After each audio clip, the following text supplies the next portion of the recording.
Est-ce possible la financiarisation du système économique en RDC? Pour en parler, nous recevons un invité tout de suite après ceci. Nous recevons pour vous un invité sur ce plateau. Il s'appelle Monsieur Patrick Onoya. Monsieur Patrick Onoya, bienvenue. Merci. Alors, beaucoup. je dois rappeler que vous êtes chercheur en finance et technologie en République démocratique du Congo. Qu'est-ce que l'on doit dire d'autre sur vous? Je crois que pour le moment, c'est suffisant. Alors, vous soutenez un concept, une idée qui parle de la financiarisation du système économique. Comment réussir cette démarche, surtout dans ce contexte où on a l'impression que tout va des crises de mal en pis? Quelle serait la stratégie pour réussir cette financiarisation et par où commencer? Merci. D'abord, d'un point de vue conceptuel, lorsqu'on parle de financiarisation, on est en train de parler de cet attrait de s'intéresser beaucoup plus au marché financier, n'est-ce pas, à tous les services financiers pour créer un flux de capitaux dans l'économie. Dans ce qui fait marcher, la finance fait fonctionner l'économie. C'est comme le sang, n'est-ce pas, dans le corps. Si une personne n'a pas suffisamment de sang, naturellement, il ne peut pas être en bonne santé. Alors, permettez-moi juste une petite théorie, n'est-ce pas? Juste une petite théorie macroéconomique. Lorsqu'on établit les équations macroéconomiques, je ne vais pas entrer dans le détail, mais on arrive à une certaine conclusion. Une des conclusions possibles, c'est que épargne égale investissement.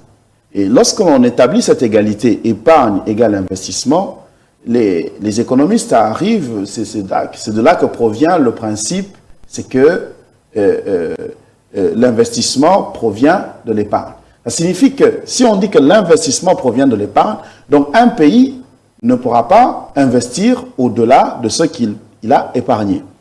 Mais dans des circonstances particulières, cette égalité, épargne égale investissement, on cherche à pouvoir la challenger. Moi, j'ai des besoins, moi, le pays, j'ai des besoins d'investissement supérieurs à mon épargne. Qu'est-ce que je fais? Je prends le cas, par exemple, de l'Europe après la guerre mondiale, la Deuxième Guerre mondiale. L'Europe a besoin de se reconstruire. Pour vous, la financiarisation, c'est le recours à l'épargne étrangère. C'est le recours à l'épargne de manière générale parce que c'est l'épargne qui permet de développer l'investissement. Seulement, lorsque l'on parle de l'épargne, on voit deux aspects. Un, il faut arriver à bien mobiliser l'épargne nationale. L'épargne nationale, une étude démontre que le niveau de thésaurisation en République démocratique du Congo est de plus de 10 milliards de dollars. Ça signifie quoi? Ça signifie qu'en République démocratique du Congo, bien qu'il y ait eu des efforts de bancarisation, on compte plus de 10 milliards de dollars encore que les gens possèdent à la maison. Chacun, si on fait le cumul, n'est-ce pas, de tout, c'est plus de 10 milliards de dollars. Qu'est-ce que cela veut dire? La financiarisation veut que l'on mette en place des mécanismes d'incitation avant tout pour récupérer une bonne partie de ces 10 milliards et les injecter dans l'économie. Quels sont ces mécanismes? Le dire comme ça, c'est une chose. Quels en sont ces mécanismes? Merci beaucoup. Revenons toujours sur les concepts économiques. C'est que lorsqu'on voit un circuit économique, on a les deux agents économiques fondamentaux d'un circuit, ce sont les ménages et les entreprises d'une part. On sait que les ménages, c'est eux qui consomment, n'est-ce pas? Qui consomment cet argent, l'argent qu'ils ont produit, et les entreprises sont ceux qui produisent.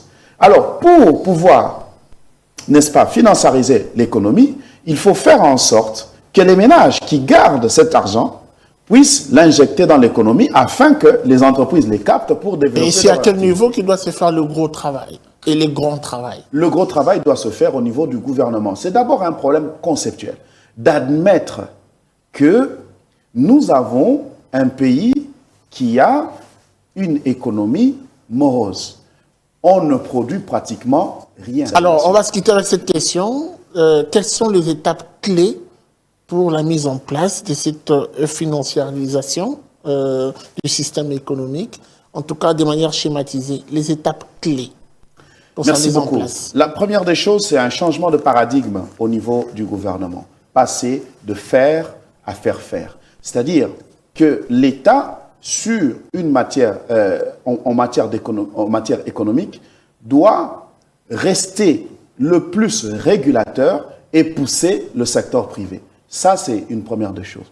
Deuxième des choses, il est important qu'au niveau du gouvernement, en plus de l'existence d'un comité de conjoncture économique, qu'il existe un comité de structure économique. Il est important qu'il existe au niveau du gouvernement ce comité-là qui va analyser ce qui manque à notre économie, n'est-ce pas, pour mettre en place les différentes structures, les différents textes, les différentes lois nécessaires à la financiarisation. Et de trois, c'est de pouvoir effectivement entamer les contacts. Parce que même en l'état, n'est-ce pas, même en l'état, je dis, il y a déjà moyen d'absorber des financements étrangers. Qu'est-ce que la RDC a déjà de ces 3 étapes? Je parle de sa prédisposition. Je crois qu'il y a juste la volonté politique. Nous parlons parce qu'il y a la volonté politique, mais nous sommes encore au point zéro. Merci beaucoup à vous pour ces précisions. Je rappelle que vous êtes chercheur en finance et technologie. Merci beaucoup.